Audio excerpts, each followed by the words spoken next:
Welcome to WFPC Podcasting, your local source for the heart and history of Pike County, Indiana. And now, here's your host, Randy Harris. Welcome to WFPC Podcasting. This is a weekly look at news, information, and the people in and around Pike County.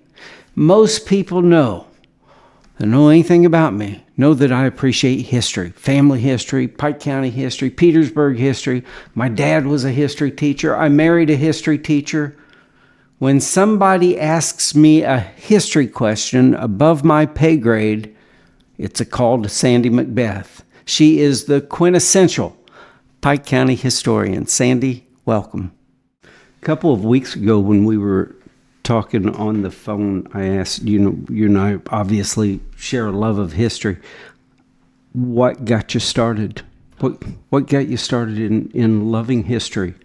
Well, when I was a little girl, my great-grandmother was in her late 80s. My great-grandmother, not my grandmother. What was your great-grandmother's name? Mary Kunkel. Okay. She was a Kiefer.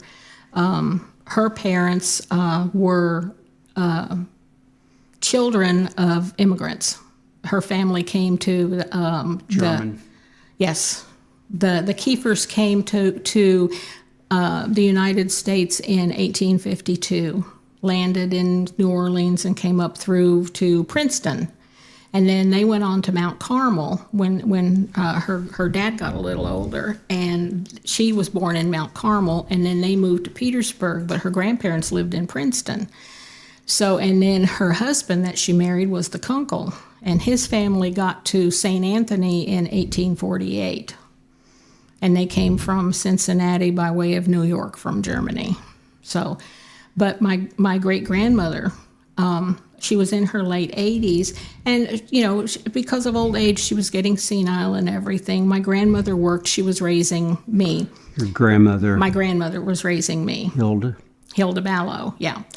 And anyway, my job during the summertime when I wasn't in school was to keep track of my great-grandma, my Grandma Kunkel. That's what we called her, is Grandma Kunkel.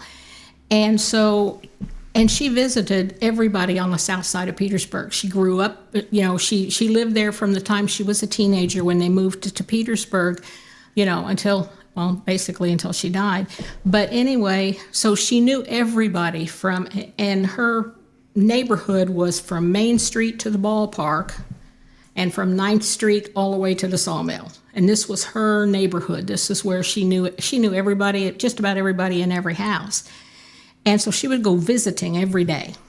And I followed along to keep track of her to make sure she got back home, because she would forget where she was going and things like that. And we would just go from one front porch to another front porch and sit. And they would talk about old times. They would talk about, things, people they knew and things like that. I knew all of these names that come up when I do genealogy research. It's like, Grandma Kunkel knew those people, because I remember her talking about, the stone ciphers and the burgers and all these different, old names and everything. And so... and when they would talk about the old times, it was things that came back to me as I got older. I remember sitting on her sister's front porch, which was Clara Canavan. Clara and John Canavan, they owned the house that was on the corner right past the tennis courts on the same block that the old Petersburg school was in. And they were sitting on the porch one day, and they kept talking about how that high school wasn't going to last. That school wasn't going to last that as long as people thought it was, because they built it over the old city dump.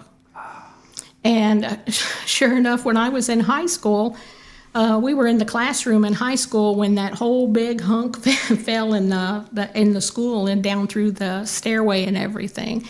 And that's when they were condemning the building. That was 71, 72? Yeah, I graduated in 73, and the last class, of course, was 74.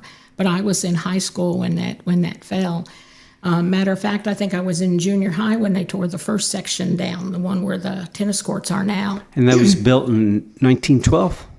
A little older than that. I'm not exactly sure. I've seen the stone on the front with the date, but I can't picture it right now. Sometimes, I'd have to look it up, but it was, the early. I remember they built the gym in 57. Yeah, because 56. the gym was completed the year my uncle graduated from high school, and he graduated with the class of 57. Richard did. So, but and then I can remember one time when they were talking about the tornado, the one from 1925, and see, Hit Griffin. yeah, and everywhere else. It actually ended in Pike County. The tornado ended in Pike County. But they were talking about the people that they knew that had died, in that tornado and everything. And some of the stories, I mean, they told, to me it was horror stories about how back then people, they didn't have gas furnaces and electric furnaces and stuff. They used coal stoves and wood stoves and stuff to heat their house and to cook and all of that. And they talked about how, people ran to their basements or to their cellars and stuff, and the tornado, caved the house in. The coal stove still had fire in it, and then they were trapped. And she said that they could hear people screaming, and she would tell me these. And a friend of theirs was carried away and killed by the tornado, and they found her partway through a fence. When they found her body, it was partway through a fence row. And, and I thought, these are the stuff that and the thing that bothered me about it the most was they always talked about how Petersburg was down in a bowl, and tornadoes weren't going to hit Petersburg because they would hit that lip and go right over the top. Right. And they said, but if one ever came down into Petersburg, it would be devastating. Because it's in a bowl. Because it's in a bowl. And sure enough. So it's like, some of the stuff they talked about, this is, yeah. But anyway, that's how, just talking about them and the stuff that they would talk about, stuff like that, it got really interesting. And then, of course, my grandmother's sister, Irene, she started researching the family history back in the 40s, 1940s and 30s, 40s, and 50s. And my grandmother, when I was about 15, my grandmother was cleaning out a closet there at the house, and she found that whole big box of stuff where my great aunt had written to all these family members and things. There were old tin-type pictures in there, and there was all kinds of stuff like that, and letters saying who remembered who, and all of this. And she had written this whole family history, and she says, "Here, you want this, or you want me to throw it away?" And I said, "No, I'll take it. This is really interesting," because it had stamps on all the letters, and I collected stamps. Funny. But then I started reading the letters, and then I got into the family history. And it just escalated from there. You were just sucked in. Yeah, just sucked in hook, line, and sinker. So, but that's kind of how I got started with it, was because I spent a lot of my childhood summers going from porch to porch to porch all over the southern section of Petersburg, and listening to elderly ladies talk about what their life was like, and so jumped into a well and killed herself. And that was so strange because I'm doing research for a family, and I was looking up obituaries for the family members, and just last week, and I ran across the obituary of the lady who jumped in the well. And it's like, I remember this story. Wow. So, so it's just, yeah. In your neighborhood, you're still in that same neighborhood. Oh, yeah. From great grandma down. One of your neighbors, Ruth Miley McClellan.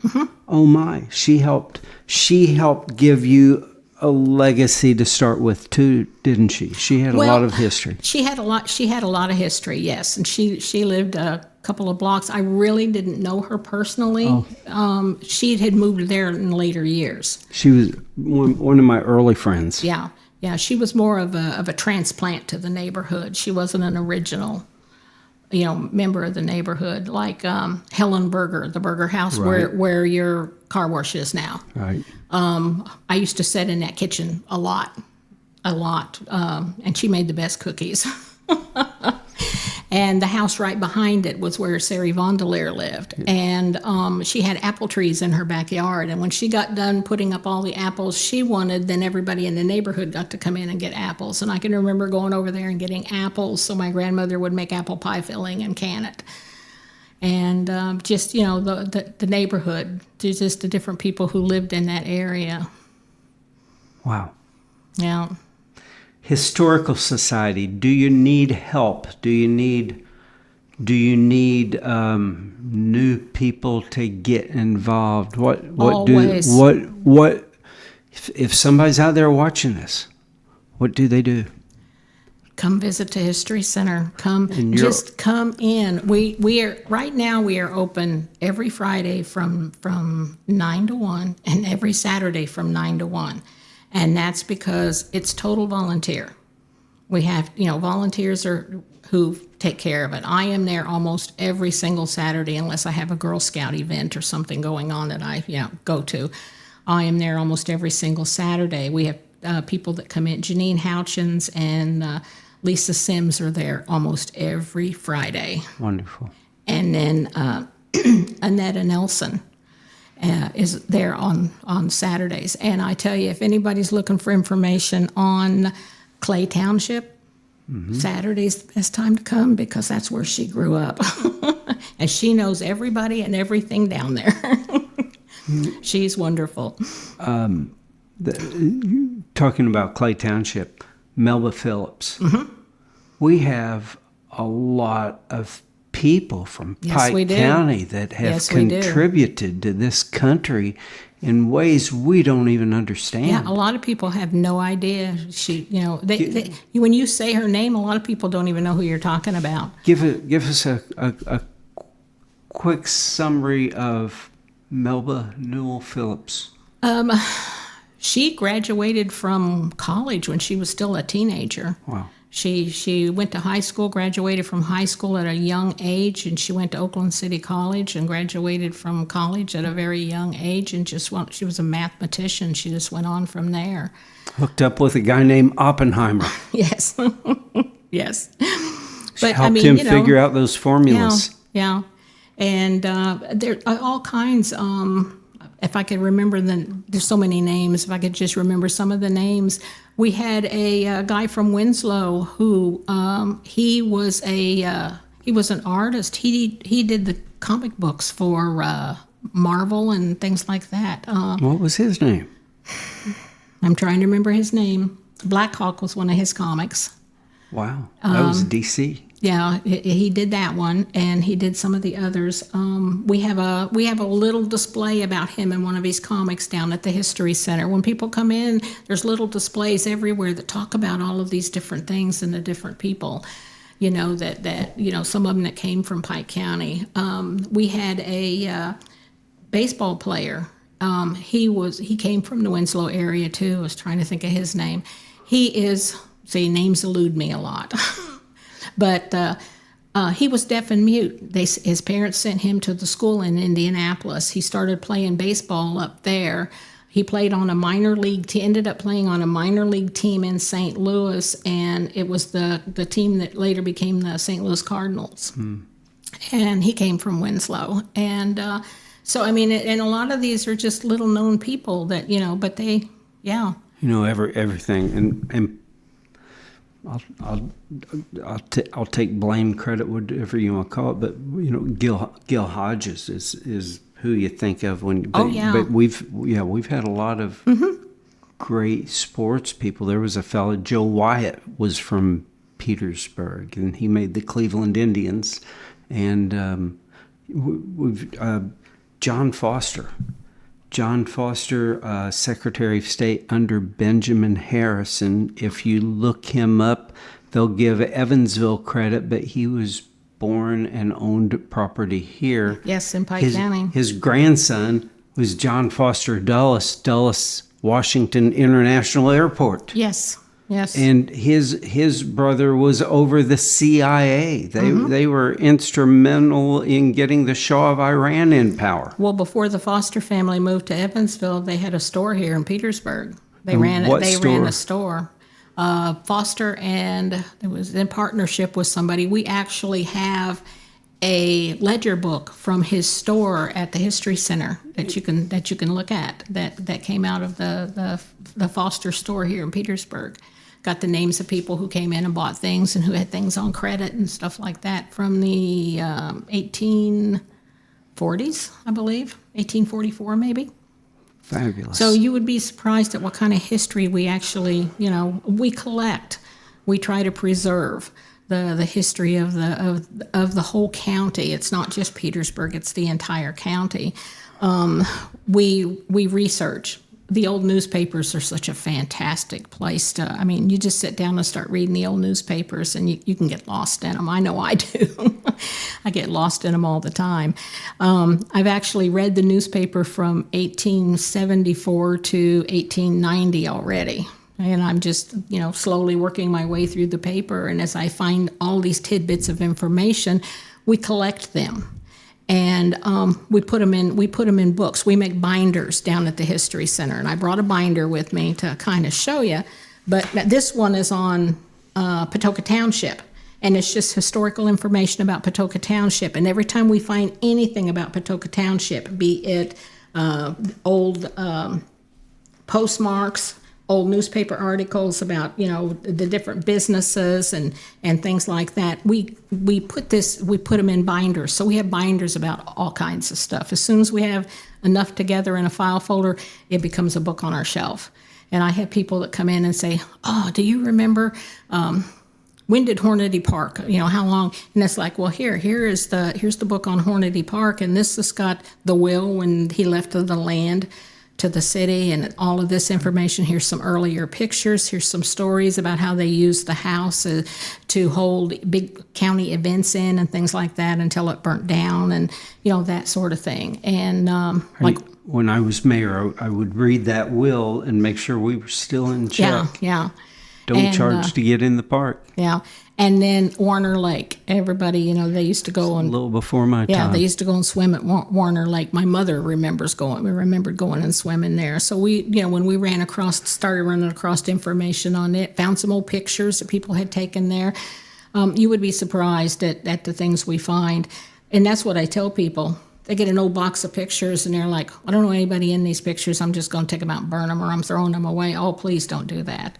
If you don't want them, bring them to the History Center. We don't care if we don't know who they are. Someday with AI and DNA we might be able to identify those. Might be able to. But I know that, and it's not always the people that's in the picture, but it's the background. It's the background of the picture. My great-grandmother's brother he lived in a house that set where the post office sits now. And there's a picture that was taken in their front yard that I found in my great-grandmother's picture album. And it shows the Lincoln Theater after it was first built in the background from taking the picture across the street. So you never know what you're going to find in the pictures. I have a picture that was taken in the front yard of my great aunt and uncle Irene and Carlos Carter's house there on the corner of 8th and Locust.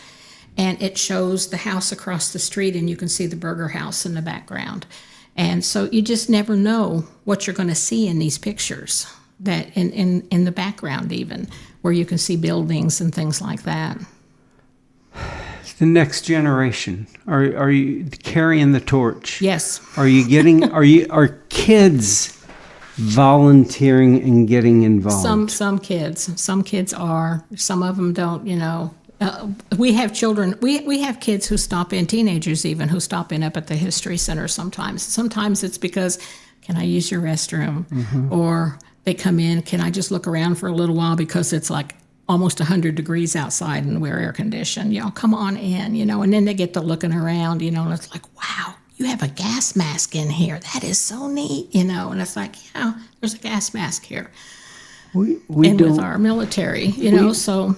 For some reason, I had not your experience, but I loved to hear my grandparents tell me stories about when they were younger. Yes. Of course, I grew up in Evansville, but my grandma was friends with the people who owned the property that became Garvin Park, and we would drive through that park on Sundays, and she'd explain things to me. Yeah. But we don't. So many of us just don't share with our kids and grandkids. Oh, my my grandkids grow up in the History Center. Yeah. My grandson, Wesley and Finley, during the summertime, they go with me up there almost every Thursday, and we spend the day at the History Center. They know that there are some things you're not allowed to touch if you don't have gloves on. They understand that. They know that piece of rock over there that's sitting on the stone that's sitting on the shelf over there came from the old fort.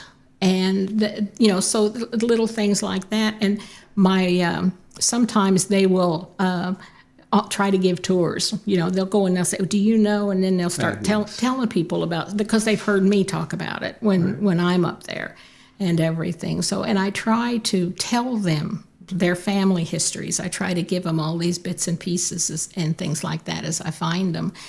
And about Petersburg, the boys, one of them's 6 and one of them's 8, Wesley and Finley, my 2 grandsons that I watch during the summertime, they love to go to cemeteries. They like to look at the old stones. They think it's really neat to go and help clean cemetery stones. And when we go, the DAR, Daughters of the American Revolution, and the Historical Society, and the Genealogy Society, and even now Sons of the American Revolution, out of some of the members out of Vincennes chapter, we'll all get together and go clean at a cemetery. And sometimes the boys go too, and they will help clean stones, and they want to put flags out. This guy's a veteran. How come he doesn't have a flag? They recognize stones that belong to veterans. Wonderful. So, I try to pass it on. I had a young man come in about 4 years ago, come in the History Center, and he had a picture. And he said, is there any way you can help me figure out who this guy is? He said, I was out at the cemetery and where my grandparents are buried. And he said, and then about 3 rows down, or back and a few down, he said, there's another person with the same last name. And he says, I asked, about it, and nobody knew who he was.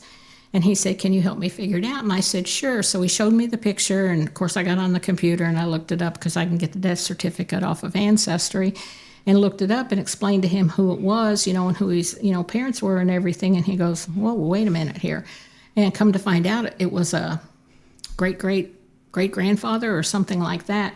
Anyway, he said, how do I find out more about this? So I explained to him. He now has a subscription to Ancestry. Wonderful. He's a regular he comes up to the History Center and helps out all the time. He's right at 50 years of age, so I still consider him a kid because he went to school with my son. And I keep telling him, I says, I'm grooming you to take over.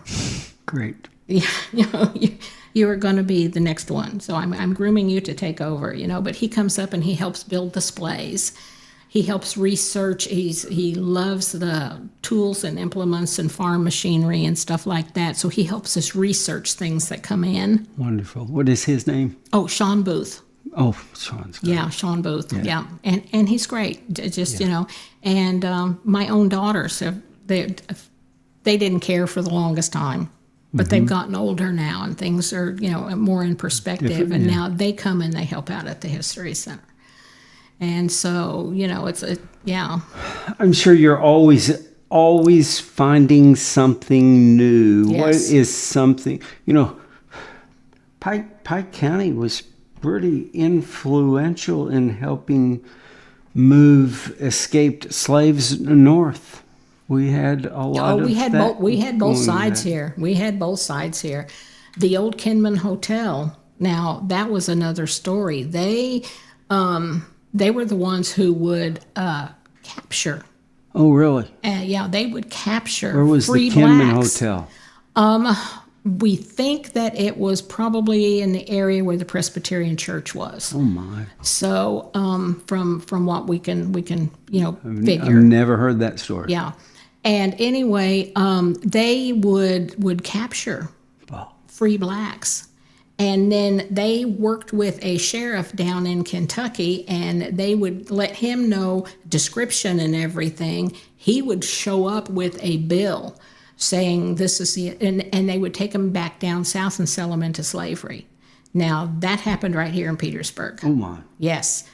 Yes, they would get him. They would keep him as a prisoner at the hotel until the sheriff could get up here with these bill of sale or bill of want to add thing and get up here and pick them up. But you had several groups helping. Several groups, yes. Helping move. Yeah, John Posey them and several of them, yes. And we have pretty well traced using Cockrum's old book, the book that was written about his family's involvement with slavery. We have pretty well followed the trail up through Pike County on the Petersburg end of it. Of course, Winslow had their own down that way too. But I know that the Cockrum one, they came up through Dongola and then came on through Madison Township up into, they went around the north side of Winslow, or of Petersburg, and went to Posey's coal mine. And it was on the river. It was on the river. And of course, with the coal mine, it opened up there by the railroad tracks and faced the river and everything. So they were able to hide them there until a boat could get across from Davis County to take them on. And so, we knew about that. And we've been able to pretty well trace the route because he talks about passing certain sawmills. And then we look at the old maps and we can figure out where the sawmill was, located in like Madison Township. So we know they went from here and then they went to here and then they, So yeah, there's a lot of stories about that. But I don't hear and find any stories about the Morgan home. But that doesn't mean it wasn't. We don't find any written accounts or anything. But Dr. Posey didn't care if people knew that he was involved in it. He was abolitionist all the way. Yes, all the way. But if Morgan was involved in it, that would have been totally different because he was in politics. He was very influential man during that time frame and everything. So if he was involved, there were never anything written about it at all, ever. The Morgan house, in case you're not familiar, is the beautiful 1852, I think, home that is off of Goodlet and 9th Street. And, yes. Yep. But there are all kinds of stories that Abraham Lincoln stayed there. There's stories that they would house runaway slaves in the cellar. Yeah. And so, but you can't really substantiate all that at this point. Well, no, it's only basically word of mouth because there's no written accounts, really written accounts anywhere. So the stories are all, word of mouth. But like I say, with him being in politics and everything, there was no way he could be involved in anything like that where anybody would ever know. Mm-hmm. So, and there's a lot of those kind of stories that nobody is ever gonna really know. And, but they're there. Talking politics, Colonel Oliphant of the Civil War was friends with Grover Cleveland and his opponent Benjamin Harrison. Yeah. And I've been told that they have stayed at his house on Main Street. Yeah. My friend lives in the house. She owns the house now, Tria, and she helps at the History Center a lot. Wonderful. Yeah, she knows a lot. She knows a lot about Patoka Township and the Winslow area and everything. And her family ran the funeral home over there for years. And we do have all of those records at the History Center now too. Great. So, but I know for Oliphant, the house here in town was his winter home. Because they lived on the farm down in Clay Township during the summer and everything, and then they would come to town and live in town during the winter, during the school year for the children to go to school. So they were back and forth. He was an inventor. He invented so many things. He patented a barbed wire. I don't know about the barbed wire, but he patented an invention for telegraph poles. I've got a postcard fence of posts, that. Yes, and he patented that. He actually sold the patent to the United States of America, and they used that patent to take the telegraph from Washington, D.C. all the way to California. they used his patent. So he was a millionaire back in those days.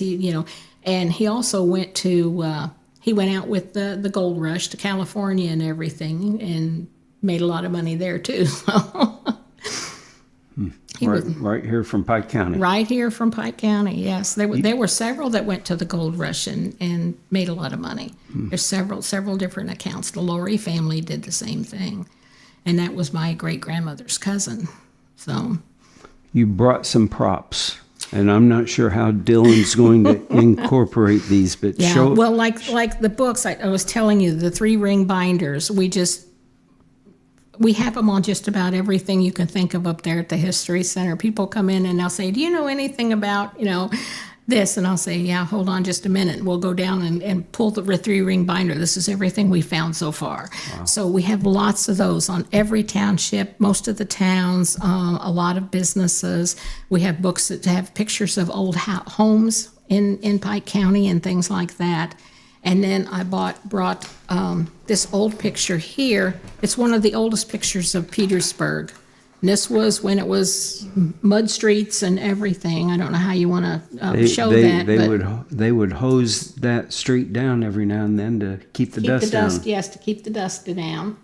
And I have read old newspaper accounts of the wooden steps that go up to stores and stuff, of how they could hear the rattling and everything, and they would flip it over and kill the rattlesnakes underneath the steps, in town. And in this picture, you can see that's when they were filling in the old well. There was an old well that was, when they first made Petersburg, they dug a well right in front of where the courthouse is now, and that's where people could they could get water and water their livestock. If they didn't have a well at their house, they could come and get water there. If they came to town, they could get water and everything. And they were filling, you could see where they had started filling that in there. A lot of people think that like the first courthouse was on the courthouse square, and it was not. The courthouse square started out as the place where when people found animals roaming around, they would bring them there. They had a big fenced area, and they could put them in the fenced area and wait for someone to come and claim them, because they had the marks.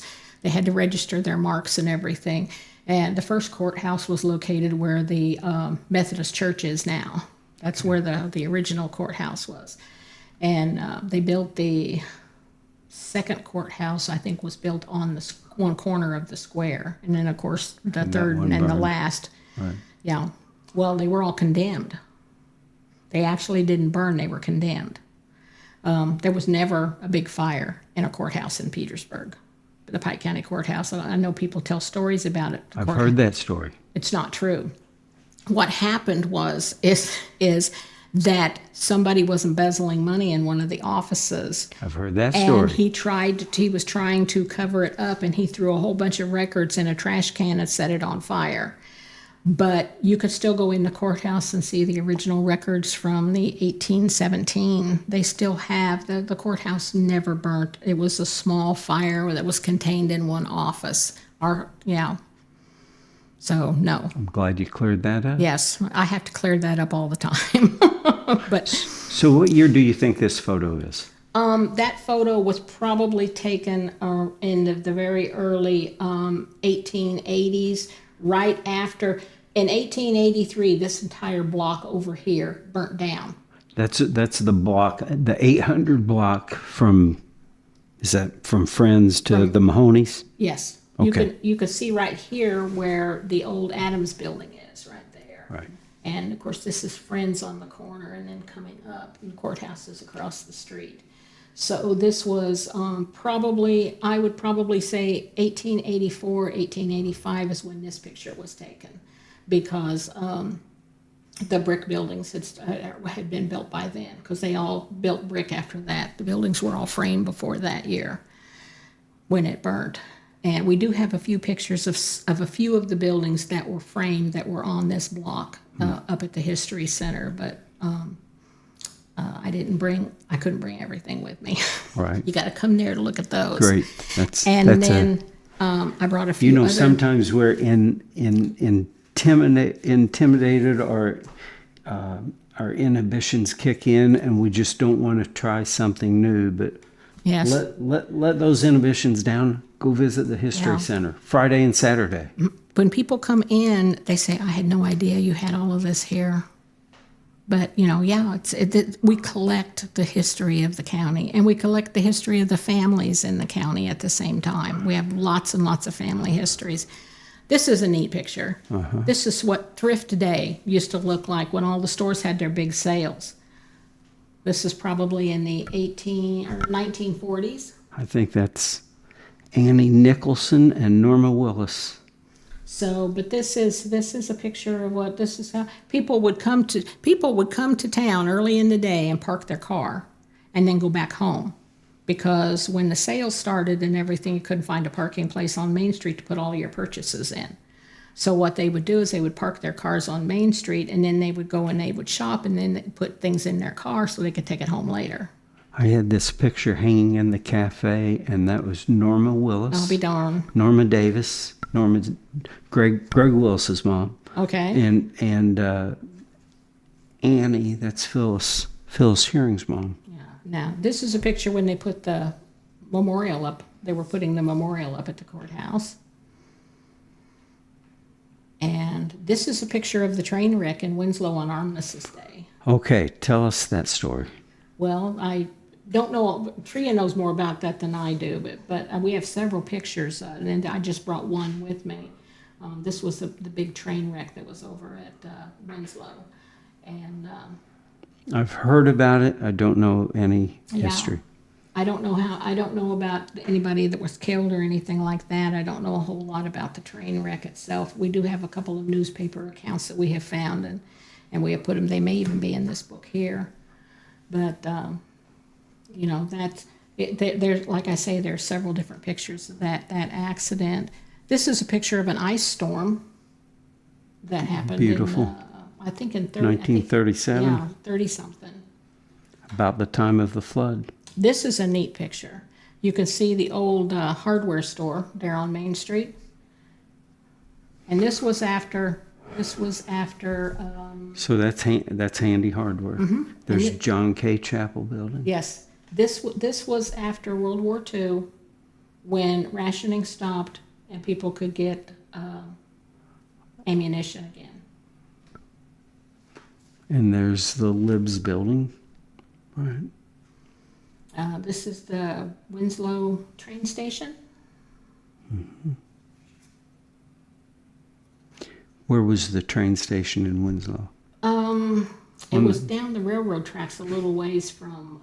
I was going to say on the railroad tracks. Yeah, it was not right in town. It was right on the outskirts of town. All right. So it was not right in town. Some of these I got to look at the back. This is the ribbon cutting when they opened up the bridge. The Lincoln Bridge. This is the one to Davis County. This is the. Okay. That's when they had the ribbon cutting ceremony and opened the bridge. We still see the abutments. Mm-hmm. Yeah. So, here's another picture from the train wreck. So this is about 1920s, 30s. I don't know if it's got the date on the back or not. Or is this the existing? Is this the? No. That was prior to the Gil Hodges Bridge. Yep, this was 72. This is a bridge that before that. This is the one before that, and they had to build that all up because the ground was so low in that area that amazing. I've got several pictures as they were building the bridge. You can come in and there's a book about Pike County bridges, and it's got several pictures while they were building this bridge, and it's just amazing how much fill they had to put in on the Davis County side to build it up to finish the bridge. So that's what that one is. Yeah, this is another picture of that train wreck. November the 11th, 1918. Wow. The Double Cola bottling plant. Yes. Yep, this was their delivery truck. Oh, I'm not sure who's in the picture. That's great. And this is the brick factory. That was in, I know it was in business in 1883.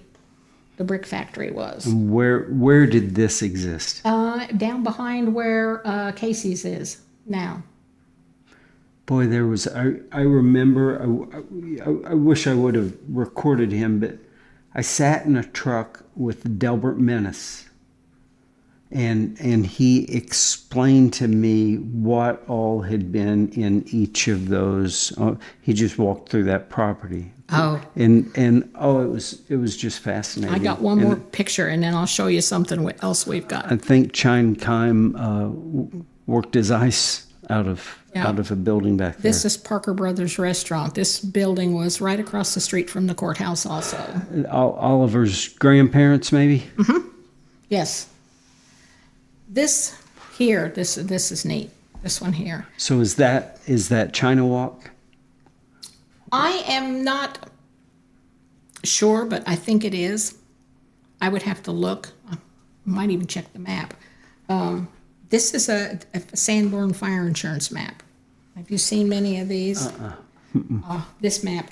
This shows what Petersburg looked like. This particular map is 1926. I've got an 1894 one at the History Center, but it's copies that I had gotten a hold of, and I have one from 1889.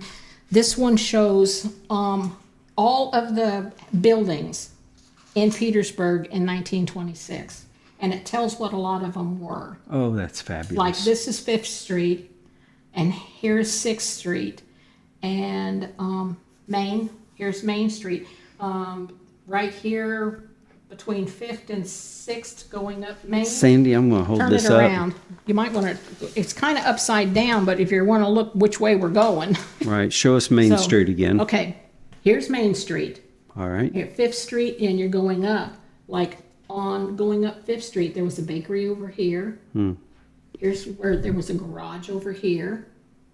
And that's where the old Lyric Theater was. See, it says Moving Theater. Show me where Ernie's was. Ernie's would have been right here. Right. This is 5th Street. And it says auto display. That was Bowser Barrage? Yeah. Okay. Yeah. They, of course, they had the garage right on the corner. And then there was a rooming house next door, and then another garage. They worked on and sold cars out of there. And then here is 6th Street as you're going up. It's a printing building there. I believe at one time that's where the Press Dispatch was for a while. Or at that time, Petersburg Press. Yes.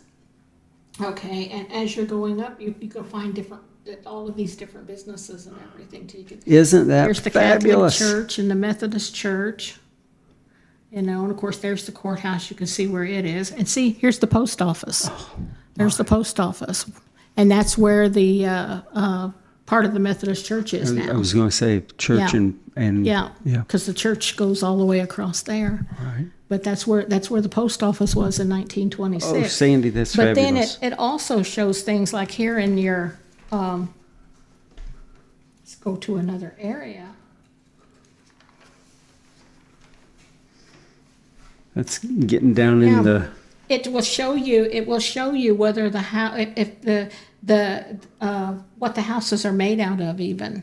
Those are dwellings, and things like that, and it will show you these things. You can look at a house and you can see, oh, that's where the house used to sit, or they've added on, but the original house is still there, and they've added all of these things onto it and everything. So I mean, it's just amazing when you look at these old maps and you see, it's like, wow, I was trying to see this one. Here's the lumber company. Yeah, this is Vincennes Avenue, and going out of. Here's the angle. Mm-hmm. So we're 7th Street, and this becomes 9th Street, sorta. Or am I off a little bit? Pride's Creek. Yeah. So, and shows where some of the other businesses, there were businesses everywhere. We had a grocery store on about every block, didn't we? Mm-hmm. Yeah, Just you had little houses. Little grocery stores out of houses and stuff like that. When I was a little girl, there were 2 grocery stores that you could walk to. One of them was 2 houses down, and it was Taylor's, and it was in their living room. They had a grocery store, and that was on 5th Street between Locust Street and Maple Street. And then straight up Maple, when you turned and went straight up Maple Street, 2 more blocks, there was a grocery store on the left-hand side of the road. And, I don't remember who owned it. I think his name was Tom, but they had a Colonial Bread sign hanging out front, so we grew up calling it the Colonial Bread Store. So, but I can't remember for the life of me who owned that store, but I know his name was Tom that worked there. So we're talking 1960-ish. Yeah, we're talking late 50s and early 60s. Because which corner was it on? The Colonial store. Uh-huh. It was between 6th Street and 7th Street on Maple Street. Between 6th and 7th on Maple, right in the middle of the block. Okay. And like I say, it had that Colonial Bread sign hanging out in front of it. Because we used to go up there and when Taylor's closed their store, we had to go there to get bread and milk. Because I can remember when I was 6 or 7 years old, walking from home up there, by myself with some money and picking up a gallon of milk or a couple of loaves of bread or something like that and bringing it home. And my great-grandmother used to send me there for her horehound cough drops. Funny. So, but yeah.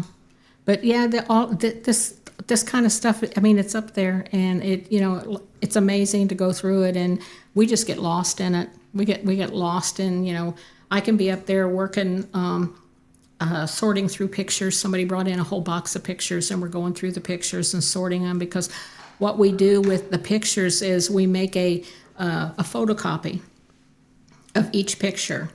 Because every time you take a picture of a picture or you take a photocopy of a picture, you're destroying it a little more, the light actually. So we take one photocopy and then we number every picture, and then we scan the picture into the computer system, and then that picture is never photocopied or scanned again. So if someone comes in and they see the picture in a book like this, it's going to have a number with it. And I can go to the computer and pull that picture up, and I can send it to them. I can email it to them, or I can print a copy, for them or something like that. If they want to see the original, I will get the original out, but they can't photocopy it or take a picture of it again. We do it one time, and then we store it in archival safe storage. Wonderful. So, Sandy, we appreciate so much your dedication. Oh, it's not just me. There is a group of us. Preserving history. Yeah, there is a group of us up there that are, it's our calling. We're trying to preserve that. We're trying to have it here available. We've had high school groups come in and spend a day researching up there, doing projects and things like that. We've got, matter of fact, next week we've got a gentleman coming from Texas who made a special appointment with us for a day that we're not open, because he's coming through so that he can do some research on his family history. So I think Tree is going to meet him and help him. We are going to need to do part 2 of this someday soon. Yes. And welcome to come up anytime and take a look around. We run on it. I'll be honest with you. We run on a shoestring up there. A lot of our expenses and everything. We apply for grants and things like that to help us out. United Way has been wonderful, helping out occasionally with helping us get archival safe boxes. Everything is stored in archival safe boxes. When we get something in, people donate their old family Bibles because they don't know what to do with them, and each one of them is in an archival safe storage box. We photocopy the pages that are important, the family histories and things like that, and then the books are stored in archival storage. We had a lady that her family, her descendants, they didn't know what to do with some of the old clothes that she had for years.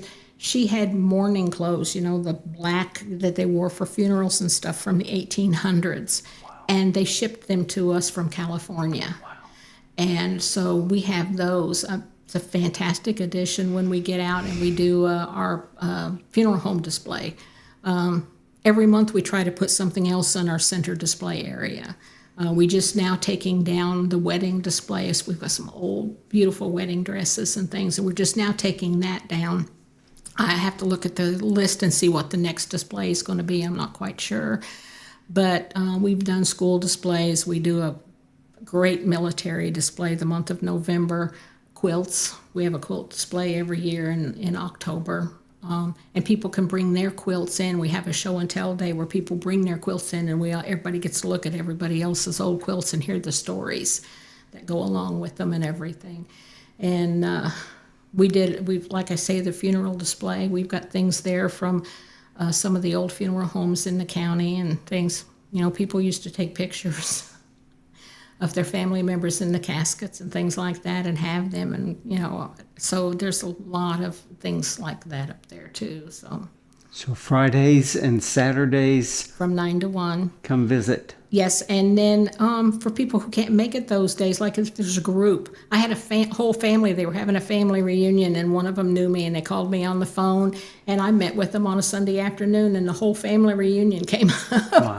And went through old school annuals and things like that, looking at different ancestors and family members and things like that. And we actually had a family history book up there on their family. So, I mean, we accommodate people as best we can, especially the ones coming from out of town and things like that. That's small town. Yeah, if they get in touch with us, we help them out. Great. Thank you for all of your work and all of your dedicated friends who help pull this off. Yep. Thanks for joining us for this program of WFPC Podcasting. The program is brought to you by Harris Real Estate and Petersburg Car Wash. Please like the podcast and share with your friends so more people can hear about WFPC. You may find WFPC Podcasting on our website, Spotify, Apple Podcasts, and wherever you listen to your favorite media. I'll see you next week. Welcome to WFPC Podcasting, your local source for the heart and history of Pike County, Indiana. From back roads to town centers, we bring you the voices, stories, and news that shape our community. Join us on this journey through the past, present, and future of Pike County, Indiana. Tune in next week for the next episode of WFPC Podcasting.